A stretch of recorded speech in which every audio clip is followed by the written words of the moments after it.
शैतान हमें कौन से आम झूठ बोलता है? चलिए इस वीडियो में हम जानते हैं। अगर इस विषय के बारे में अगर आपको और गहरा जानना है तो इस विषय के ऊपर मेरा किताब उपलब्ध है।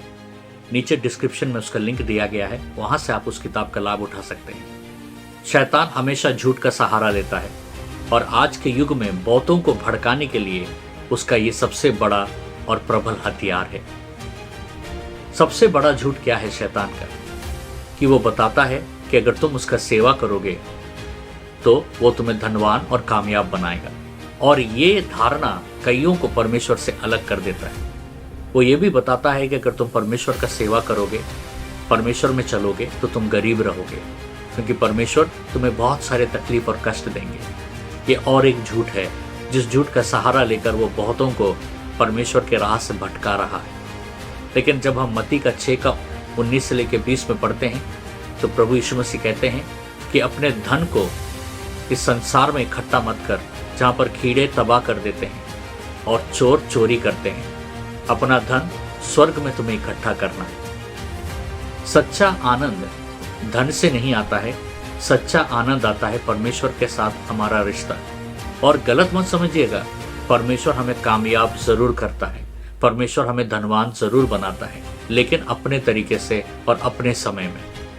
अगला सबसे बड़ा झूठ जो शैतान का है वो ये कहता है कि परमेश्वर तुम्हारा चिंता नहीं करता है। जब हम बहुत सारी तकलीफों में से गुजरते हैं तो शैतान कहता है कि परमेश्वर को तुम्हारा फिक्र नहीं है, या परमेश्वर तुम्हारा ख्याल नहीं रखता है, परमेश्वर को तुम्हारे तकलीफ के बारे में याद ही नहीं है, और यहाँ तक भी कहता है कि परमेश्वर ने तुम्हें त्याग दिया है। बाइबल कुछ और ही कहता है। बाइबल कहता है कि परमेश्वर हमेशा निरंतर हमारे साथ है, वो ना कभी हमें छोड़े हैं और वो ना कभी हमें त्यागे हैं, और उनका प्रेम और दया निरंतर हमारे जीवन में लगा रहता है।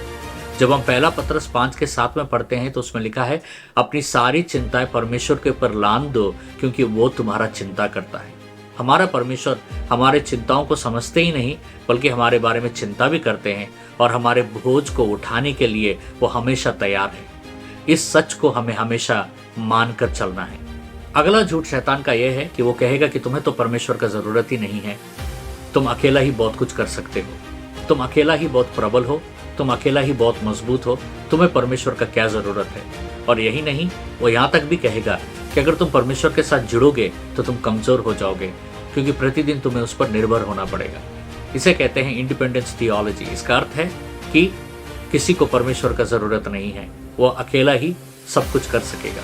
लेकिन नीति वचन 3:5 और 6 में लिखा गया है कि परमेश्वर पर पूरे मन से भरोसा करना और अपना पूरा सोच और विचार उसके अधीन में रखना, तब तुम अपने सारे कामों में सफल होगे।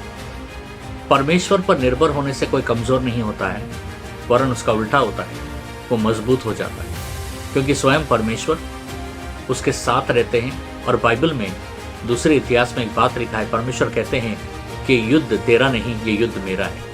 परमेश्वर हमारे हर युद्ध को लड़ने के लिए तैयार है, अगर हम तैयार हैं परमेश्वर को अपने जीवन समर्पित करने के लिए।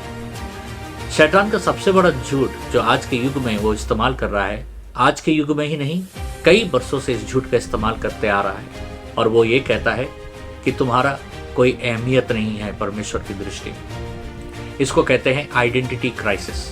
ये आइडेंटिटी क्राइसिस जो है, मतलब तुम्हारा कोई अहमियत नहीं है, तुमसे कोई प्रेम नहीं करता, तुम्हारे बारे में कोई सोचता नहीं है, तुम किसी काम के नहीं हो, तुम तो बहुत कमजोर हो, तुम इस भीड़ में सबसे निकम्मे हो। ये बातें वो कहता है। लेकिन परमेश्वर का वचन कुछ और ही कहता है। परमेश्वर का वचन कहता है भजन संहिता 139:14 में कहता है कि मैं तुम्हारा धन्यवाद दूंगा परमेश्वर, क्योंकि परमेश्वर तुमने मुझे बहुत अद्भुत रीति से तैयार किया है और बनाया है।